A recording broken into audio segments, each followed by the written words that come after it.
नमस्कार दोस्तों, स्वागत है यूट्यूब चैनल गोकुल स्टडी में। और कैसे हैं आप लोग? एकदम अच्छे होंगे, एकदम बढ़िया होंगे और पढ़ाई आपकी बढ़िया चल रही होगी। कमेंट आप लोग हमेशा किया करो कि वीडियो आपको कैसा लगा। लास्ट वीडियो में हमने बात की है प्लेनेट के बारे में या फिर सैटेलाइट क्या होती हैं, किस प्रकार से हमारे एग्ज़ाम में सवाल बन सकते हैं, उनके बारे में हमने बात की है। तो वीडियो आप लोग देखो, उनको नहीं देखे हैं तो आपने पक्का कुछ ना कुछ आपको सीखने के लिए मिलेगा। आपको किस प्रकार से सैटेलाइट का मास चेंज हो जाएगा तो वहाँ पर उसके कक्षीय चाल या फिर ऑर्बिटल स्पीड में चेंज आएगा या फिर नहीं आएगा, इन सारे क्वेश्चन की बात वहाँ पर की है। एक टॉपिक लिखा हुआ है, पॉइंट लिखा हुआ है जल या फिर वाटर, यानी ग्रह और उपग्रह से अगला हमारा टॉपिक है वाटर और जल। जो फिजिक्स का टॉपिक कह सकते हैं वो बाकी कंप्लीट हो गए हैं। ये केमिस्ट्री से रिलेटेड टॉपिक है, यानी जल होता क्या है उसके बारे में हम लोग बात करेंगे। किस प्रकार संरचना होती है उसके बारे में हम लोग बात करेंगे। कौन सी कठोरता होती हैं, अस्थायी स्थायी क्या हैं, किस प्रकार से उनको दूर किया जा सकता है, उन सभी के बारे में हम लोग बात करने वाले हैं। तो ध्यान से आप लोग उनको समझना और देखना। यदि हम लोग बात करते हैं जल की या फिर वाटर की, होता क्या है जल। सबसे पहला और नॉर्मल क्वेश्चन यहाँ से बनेगा तो सबसे पहले पूछेगा जल का फॉर्मूला होता क्या है या फिर इसमें कौन कौन से अणु उपस्थित होते हैं। तो जल किन दो अणुओं से मिलकर बना होता है? तो जल हमारा ऑक्सीजन और हाइड्रोजन से मिलकर बना होता है। ऑक्सीजन और हाइड्रोजन हमारे इसमें क्या होते हैं? अणु होते हैं जिनसे मिलकर जल बना होता है। अब यहाँ पर बात आती है कि इनका अनुपात कितना होता है। ऑक्सीजन का कितना अनुपात होता है जल में और हमारे पास हाइड्रोजन का कितना अनुपात होता है, यानी हाइड्रोजन के कितने अणु उपस्थित होते हैं और ऑक्सीजन के कितने। तो हाइड्रोजन की हम लोग बात करें तो यहाँ पर दो अणु उपस्थित किसके होते हैं? हमारे हाइड्रोजन के। और हमारे पास ऑक्सीजन के कितने अणु होते हैं? एक। तो हमारे पास फॉर्मूला यहाँ से क्या बनता है? इसका फॉर्मूला बनता है H2O। इस प्रकार से हमारा जल का फॉर्मूला प्राप्त होता है। यदि पूछ लेता है कि वहाँ पर जल में हाइड्रोजन और ऑक्सीजन का अनुपात किस अनुपात में होते हैं, इस प्रकार से हमने सवाल पूछ सकता है। या तो ऑक्सीजन या हाइड्रोजन का अनुपात आपसे पूछ सकता है या फिर हाइड्रोजन या ऑक्सीजन का अनुपात आपसे पूछ सकता है। तो जल में हाइड्रोजन और ऑक्सीजन का अनुपात कितना होता है? 2:1। यदि पूछता है कि कितने अनुपात में होते हैं तो आपका आंसर होगा 2:1। और यदि पूछ लिया जाए कि जल में भार, यानी जल का भार जो होता है, भारात्मक अनुपात कितना होता है, कहने का मतलब क्या है? भारात्मक अनुपात का मतलब है कि हमारे पास परमाणु भार कितना होता है। जैसे हाइड्रोजन की हम लोग बात करें, हाइड्रोजन का परमाणु भार कितना होता है? तो हाइड्रोजन का परमाणु भार भी 1 होता है और परमाणु क्रमांक भी 1 होता है। ऐसे ही हम लोग हाइड्रोजन के लिए परमाणु भार कितना है? 1। और ऑक्सीजन का परमाणु भार कितना होता है? ऑक्सीजन का परमाणु भार होता है हमारे पास 8।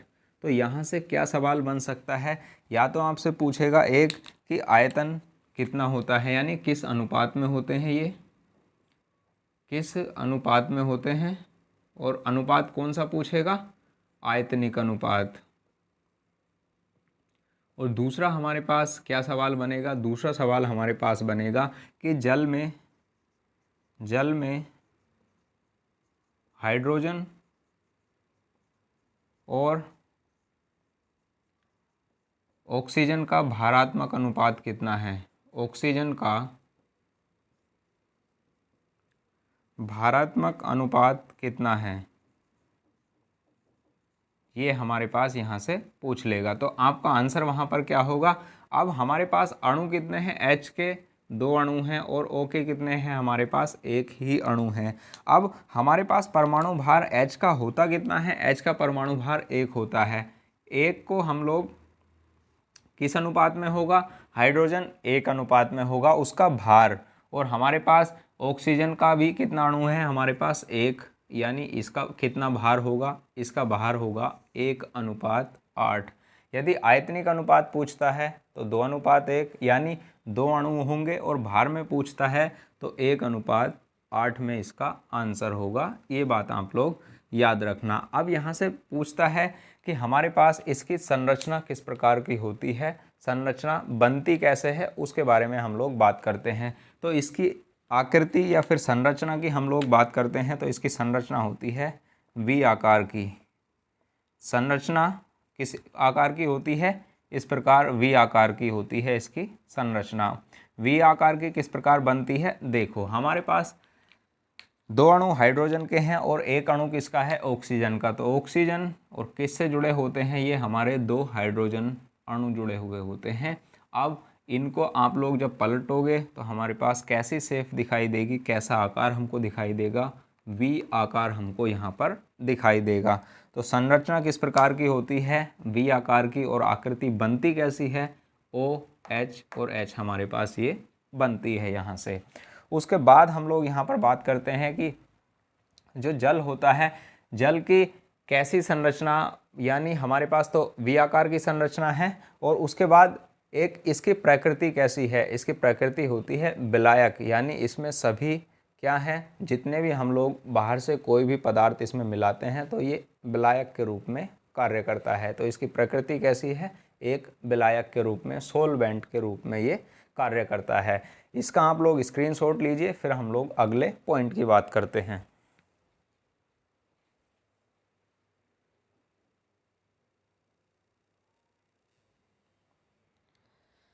तो हमारे पास किस प्रकार से ये सवाल बन सकते हैं, कौन कौन से सवाल की हमने बात की है। सबसे पहला कि हमारे पास जल का फॉर्मूला क्या है, तो जल का फॉर्मूला हमारे पास होता है H2O। यदि संरचना की बात की जाती है तो संरचना कैसी होती है, इसकी संरचना है वी आकार की। और वी आकार होने का मतलब क्या है, हमारे पास इसमें कैसी आकृति इसकी बनेगी, ऑक्सीजन के साथ हमारे पास दो हाइड्रोजन अणु जुड़े हुए हैं, इस प्रकार से इसकी आकृति बनेगी। और इसको आप लोग पलट कर देखोगे तो कैसी आकृति या आकार, इसकी संरचना कैसी दिखाई देगी, वी आकार की। यदि पूछ लिया जाए कि आयतनिक अनुपात कितना है, आयतनिक अनुपात, तो आयतनिक अनुपात हमारे पास होता है 2:1। हाइड्रोजन के दो अणु हैं और ऑक्सीजन का एक अणु है। यदि आपसे पूछ लेता है भारात्मक अनुपात, भारात्मक अनुपात, तो भारात्मक अनुपात कितना होता है हमारे पास 1:8। हाइड्रोजन का परमाणु भार कितना होता है 1 और ऑक्सीजन का परमाणु भार कितना होता है 8। ये हमारे सवाल यहाँ से बन सकते हैं। और एक सवाल हमारे पास और किस प्रकार से बनता है कि जल का जो अणु होता है वो कैसा होता है, ऐसे हमारे पास बन सकता है। तो जल का अणु कैसा होता है, जल का अणु कैसा होता है, ध्रुवीय प्रकार का होता है। इस बात को आप लोग याद रखना।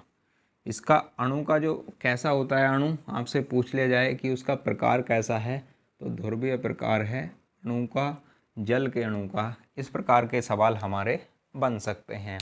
अब यहाँ से हम लोग और सवालों की बात करते हैं कि और क्या बन सकता है। यहाँ से पूछ सकता है आपसे कि जो जल होता है, जल में कितने प्रकार की कठोरता पाई जाती हैं और किसके कारण जल में कठोरता होती है, और किस विधि से हम लोग उनको दूर कर सकते हैं, या फिर हम लोग जल को उबाल कर दूर कर सकते हैं, या फिर और कोई विधि हो सकती हैं।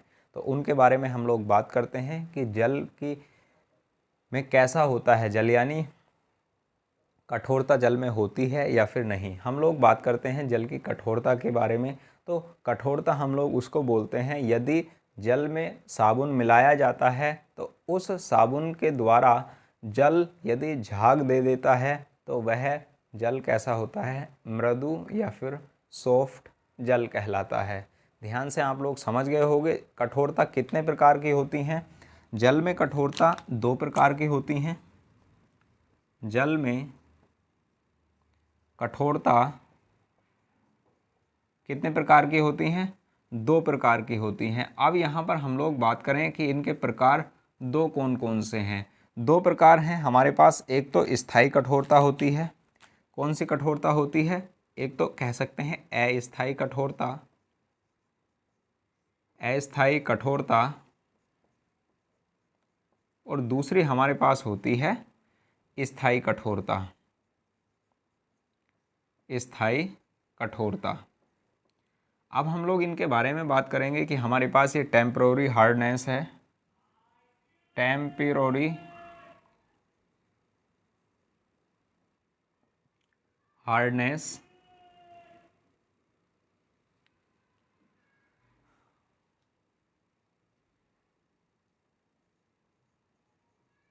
टेम्पोरेरी हार्डनेस, और ये हमारे पास कैसी है, ये स्टेबल हार्डनेस, स्टेबल हार्डनेस। तो हमारे पास क्या हो जाएंगी ये, एक तो अस्थायी कठोरता और दूसरी कैसी होती है, स्थायी कठोरता। अब हम लोग कैसे इनको समझ सकते हैं उनके बारे में बात करेंगे। और एक पॉइंट आप लोग ये याद रख लेना, यदि आपसे पूछ लिया जाए कि मानव शरीर में जल का अनुपात, जल का प्रतिशत कितनी होती है, मात्रा, यानी प्रतिशत मात्रा कितनी होती है जल की मानव शरीर में, यदि पूछ लिया जाए तो इस बात को भी आप लोग याद रखना। नहीं तो बहुत शानदार तरीके से बायोलॉजी भी मैंने आपको पढ़ा रखी है, वहाँ पर आप लोग उसको देख सकते हैं। तो मानव शरीर में जल की मात्रा कितनी होती है, इस बात को आप लोग याद रखना। 65% मानव शरीर में जल की मात्रा होती है। और पृथ्वी की सतह पर 1/3 मात्रा में क्या है हमारा, पृथ्वी की सतह पर जल कैसा है हमारे पास, यदि हम बात करते हैं कि कितना है, तो 70% के आसपास जल है, 71% के आसपास जल है पृथ्वी की सतह पर हम लोग बात करें तो। बाकी लैंड वाला हिस्सा, भूमि वाला हिस्सा 29% है। 100% में यदि बात की जाती है पृथ्वी पर, तो 29%, 29% लैंड है यानी भूमि है, और उसके बाद हमारे पास बाकी सब जल है, तो 71%। अब ये तो 2 पॉइंट हुए। अब हम लोग बात करेंगे अस्थायी और स्थायी कठोरता की। स्क्रीनशॉट आप लोग इसका ले लो, फिर हम लोग इनके बारे में पढ़ते हैं।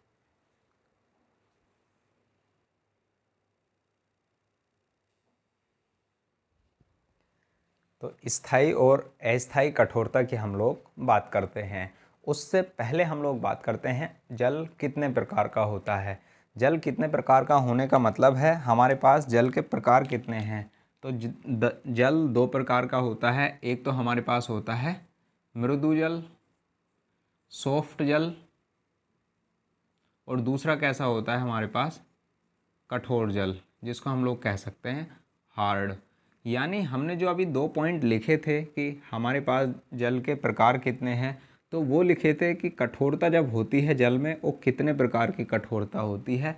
तो 2 प्रकार की कठोरता होती है, एक तो स्थायी और दूसरी हमारी पास कैसी होती है, अस्थायी कठोरता। यानी 2 प्रकार की हमारी कठोरता हैं। अब यहाँ पर हम लोग बात करते हैं मृदु क्या है या कठोर क्या है। मृदु जल कैसा है होता है और कठोर जल कैसा होता है। मृदु जल या फिर सॉफ्ट वाटर हम लोग उसको बोलते हैं जिसमें साबुन मिलाने पर वह जल आसानी से झाग उत्पन्न कर दे जल में, तो उसको हम लोग क्या बोलते हैं, मृदु जल या फिर सॉफ्ट जल। और ऐसा जल जिसमें साबुन मिलाने पर वह जल झाग उत्पन्न ना करे, तो उसको हम लोग क्या बोलते हैं, उसको हम लोग बोलते हैं कठोर जल या फिर हार्ड जल। इस बात को आप लोग याद रखना। तो हमारे पास सॉफ्ट जल की बात हम करें, ऐसा जल जिसमें साबुन मिलाने पर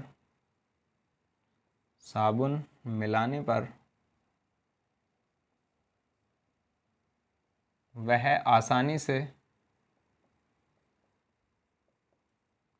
से झाग उत्पन्न कर दे, तो उसे सॉफ्ट वाटर कहते हैं। सॉफ्ट वाटर कहते हैं, ये बात आप लोग याद रखना।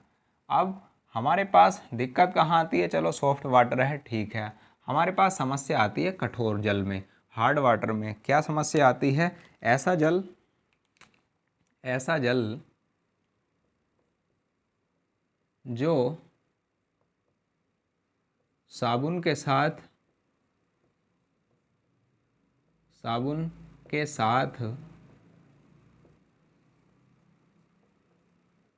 आसानी से झाग नहीं देता है,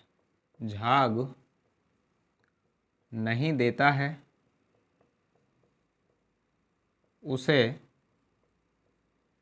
कठोर जल कहते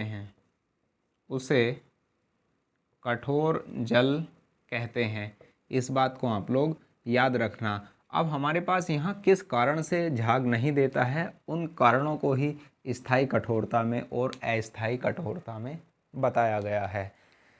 यदि हम लोग स्थायी कठोरता की बात करते हैं तो स्थायी कठोरता में पाए क्या क्या जाते हैं, यानी कौन से तत्व हमारे यहाँ पर शामिल होते हैं, और अस्थायी कठोरता में कौन से तत्व शामिल होते हैं।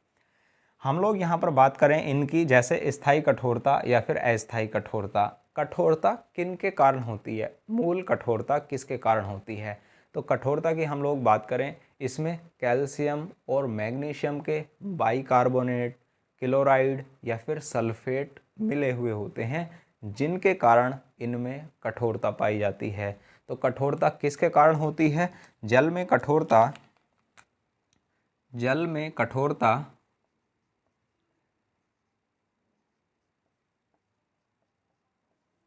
कैल्शियम व मैग्नीशियम के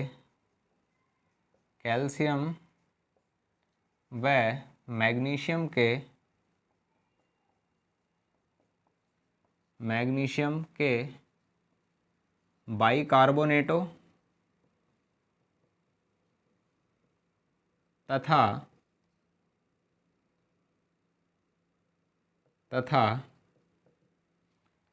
क्लोराइडो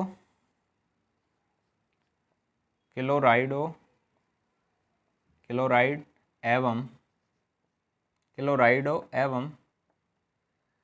सल्फेटों के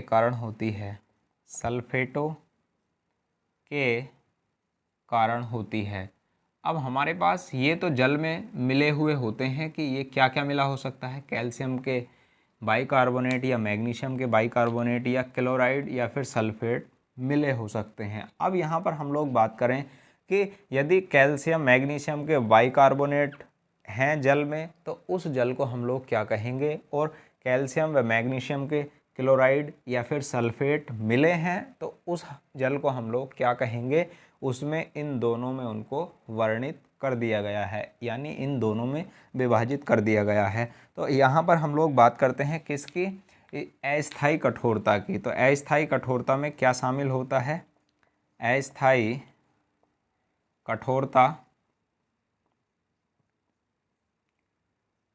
कठोरता में शामिल होते हैं, इसमें कैल्शियम व मैग्नीशियम के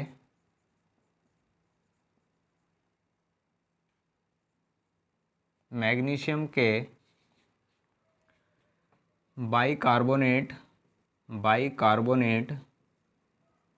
मिले होते हैं।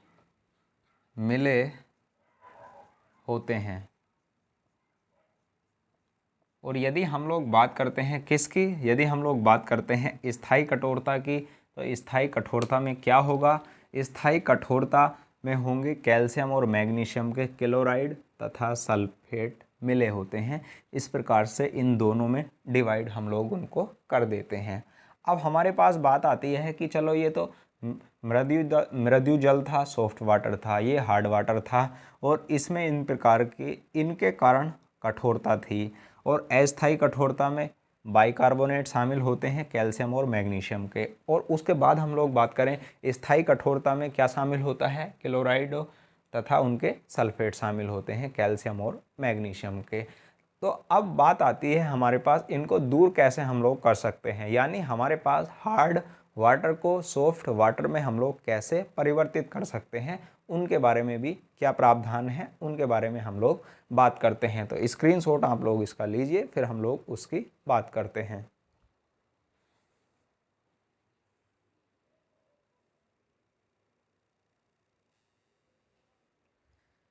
तो हम लोग बात करते हैं अस्थायी कठोरता की, कैसे दूर हम लोग उसको कर सकते हैं। तो अस्थायी कठोरता, अस्थायी कठोरता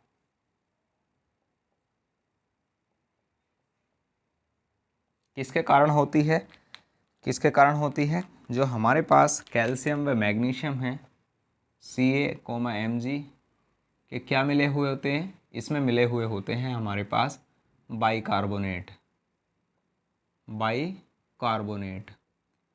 अब यदि हम लोग यहाँ पर बात करते हैं कि हमारे पास इसको कैसे हम लोग दूर कर सकते हैं, इसको किस प्रकार से हम लोग दूर कर सकते हैं, तो अस्थायी कठोरता को, अस्थायी कठोरता को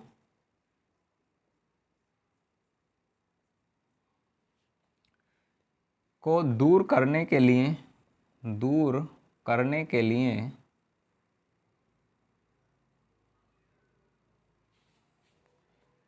जल को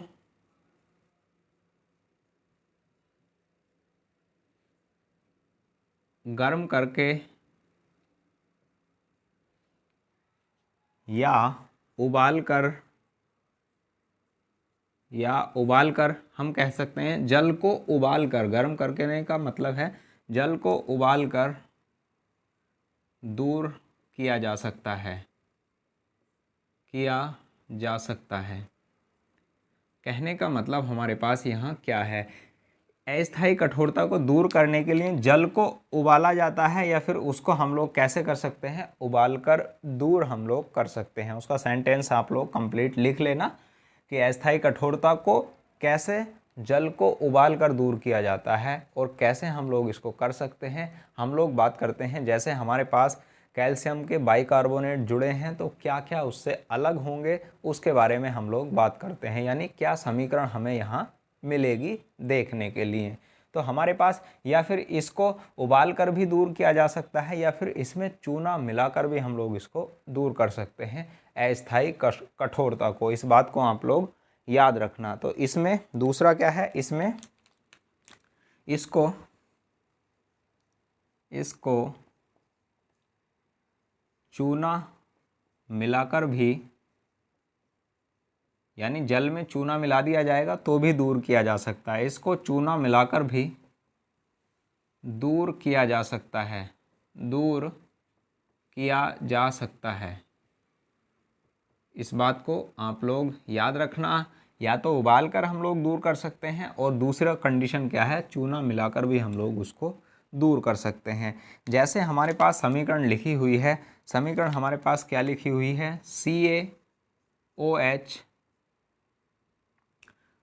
का होल थ्राइज, CaOH3 का होल ट्वाइज, और हमारे पास ये क्या होगा,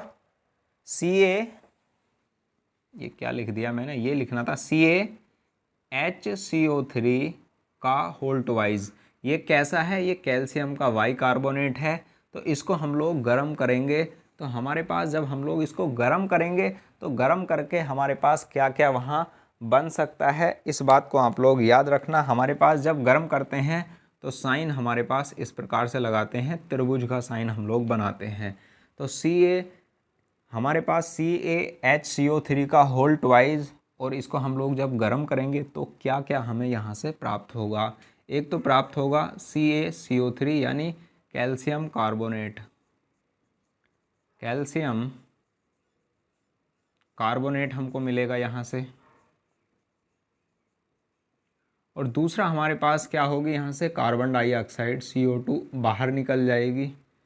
और ये क्या होता है, ये जल में अविलय होता है। ये कैसा होता है, अविलय, यानी जल में विलय नहीं होता है, ये अलग हो जाएगा उससे, जल से। और उसके बाद CO2 जो होती है बाहर निकल जाएगी, और हमारे पास क्या बचेगा, जल हमारे पास बचेगा। अब यहाँ हमें देखना हो कि ये अणु जो दिए गए हैं ये क्या सही हैं या फिर नहीं, यानी जो अणु हैं वो सब सेम हैं या फिर चेंज तो नहीं आया है उनके अंदर, यानी कह सकते हैं इसको बैलेंस करने की कंडीशन। तो कैल्शियम आप लोग देखो, यहाँ पर भी एक बार है कैल्शियम और यहाँ पर भी एक बार कैल्शियम है। CO3 यहाँ पर है और CO3 हमारे पास यहाँ पर है। तो CO3 हमारे पास जब हम लोग बात करते हैं कितनी बार दिया गया है, 2 बार दिया गया है। और इसको और अच्छे से देखने का तरीका क्या है, कार्बन के अणु हमारे पास 1, कार्बन के अणु हमारे पास 1, तो कार्बन के अणु कितने हैं, 2। कार्बन के अणु कितने हैं हमारे पास, 2 अणु हैं, क्योंकि होल्ट वाइज है इसका, तो 2 अणु हैं कार्बन के। ऑक्सीजन के कितने अणु हैं, 3 अणु हैं। ऑक्सीजन के हमारे पास कितने अणु हैं, 3 दूनी 6, यानी हमारे पास मल्टीप्लाई हो जाएगी इसकी, तो अंदर कितने अणु हो जाएंगे हमारे पास, 6। 3 ये अणु हैं, 2 ये अणु हैं, और 1 हमारे पास जल के साथ है। H के कितने अणु हैं, 2 अणु हैं, अंदर मल्टीप्लाई होगी तो 2, तो H के हमारे पास कितने अणु हैं, 2।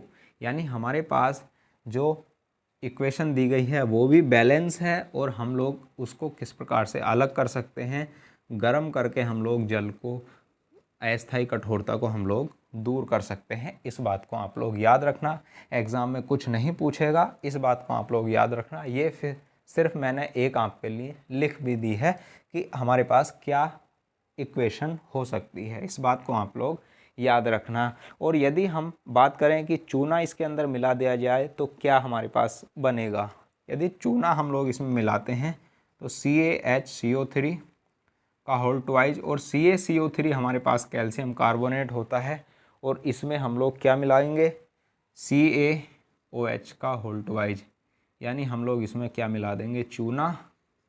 जो इस मटेरियल के अंदर क्या हमने पहले गर्म किया था इसको, इस जल को, जो जल में बाइकार्बोनेट मिले हुए थे, अब उसी जल में हमने क्या मिला दिया, चूना। अब हम लोग चूना मिला करके दूर करेंगे तो हमारे पास क्या बनेगी, हमारी यहाँ पर क्या क्या आ सकता है, तो हमारे पास बनेगा 2CaCO3, हमारे पास ये कितनी मात्रा में, 2 गुनी मात्रा में, और प्लस के 2H2O हमारे पास ये बनेगा यदि हम लोग क्या करते हैं, चूना मिलाते हैं कैल्शियम बाइकार्बोनेट में। तो हमारे पास इस प्रकार से हमें सेफ जल प्राप्त हो जाएगा, और CaCO3 कैल्शियम कार्बोनेट है जो जल में अविलय होता है, इस बात को आप लोग याद रखना। तो जल में अस्थायी कठोरता कितने प्रकार से दूर की जा सकती है, 2 प्रकार से, या तो हम लोग उसको उबाल कर दूर कर सकते हैं जल को, या फिर जल में चूना मिलाकर हम लोग उसको दूर कर सकते हैं। तो इसका स्क्रीनशॉट लीजिए आप लोग, फिर हम लोग बात करते हैं स्थायी कठोरता होती क्या है और कैसे हम लोग उसको दूर कर सकते हैं। स्क्रीनशॉट लो आप लोग।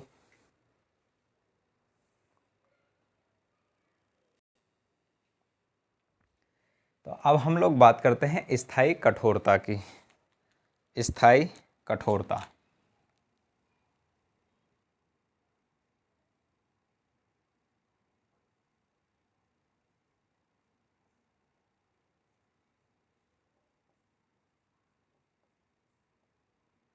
और स्थायी कठोरता क्या क्या है,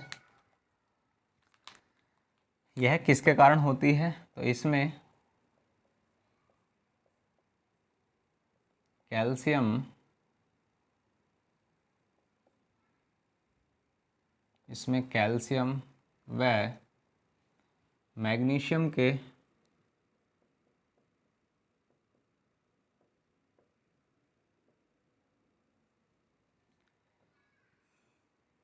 कार्बोनेटों तथा सल्फेटो मिले होते हैं, सल्फेटो मिले होते हैं। इस बात को आप लोग याद रखना। ये हमारे पास एग्ज़ाम में सिर्फ इससे पूछता है कि स्थायी कठोरता किसके कारण होती है, तो आपका आंसर होगा कार्बोनेटो और सल्फेटो के कारण, और किसके, कैल्शियम व मैग्नीशियम के सल्फेटों के कारण होती है। किस विधि से हम लोग इसको अलग कर सकते हैं, ऐसा एग्ज़ाम में सवाल पूछता नहीं है, फिर भी मैं उन विधियों के नाम आपके लिए लिख दूंगा। अस्थायी कठोरता से एग्ज़ाम में पूछ सकता है, तो वहाँ पर मैंने समीकरण नहीं पूछ सकता, केवल विधि पूछ सकता है, जल को उबालकर और उसमें चूना मिलाकर। और स्थायी कठोरता किन विधियों से दूर की जा सकती है, ये एग्ज़ाम में पूछ सकता है, तो उनके नाम भी मैं आपके लिए लिख देता हूँ। जल की स्थायी कठोरता, जल की स्थायी कठोरता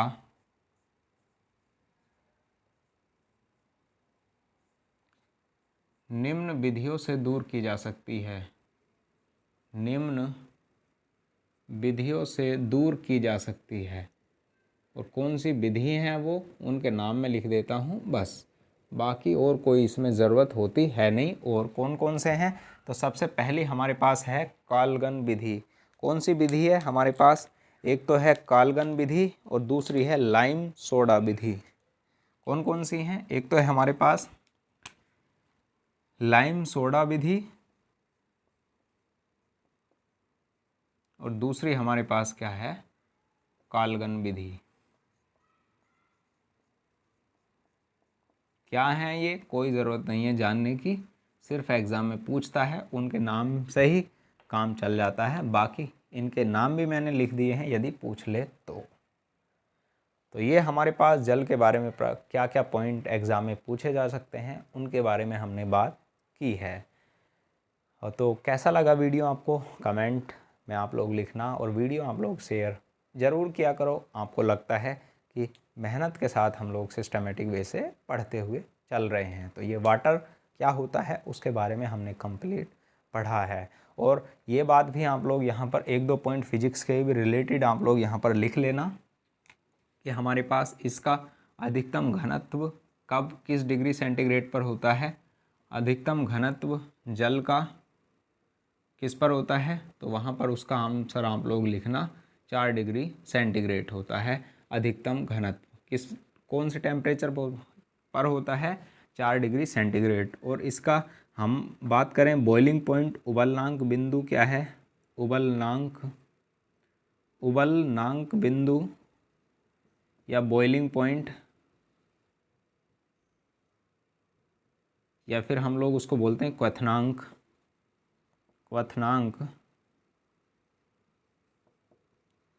तो हमारे पास कितने पर उबलना शुरू हो जाता है, 100 डिग्री सेंटीग्रेड पर। और यदि हम लोग बात करें फ्रीजिंग पॉइंट की, जमाव बिंदु की, कितने डिग्री सेंटीग्रेड पर जम जाता है जल, तो वहाँ आपका आंसर होगा जमाव बिंदु है 0 डिग्री सेंटीग्रेड। इस बात को आप लोग याद रखना। और अधिकतम घनत्व 4 डिग्री सेंटीग्रेड पर होता है और इसका यहाँ पर कैसा होता है, न्यूनतम आयतन होता है 4 डिग्री सेंटीग्रेड पर। ये बात आप लोग याद रखना। न्यूनतम आयतन जल का कहाँ पर होता है, 4 डिग्री सेंटीग्रेड पर। और हमारे पास जल का घनत्व अधिकतम कहाँ पर होगा, 4 डिग्री सेंटीग्रेड पर। और न्यूनतम आयतन कहाँ होगा, 4 डिग्री सेंटीग्रेड पर।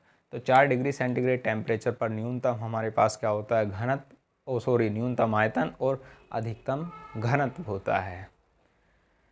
तो वीडियो को आप लोग शेयर ज़रूर करना। मिलेंगे फिर अपने अगले टॉपिक के साथ। Thank you, all the best. और वीडियो को आप लोग लाइक और शेयर ज़रूर किया करो, है ना। Thank you, bye bye, take care, all the best. Screenshot आप लोग इसका ले सकते हैं।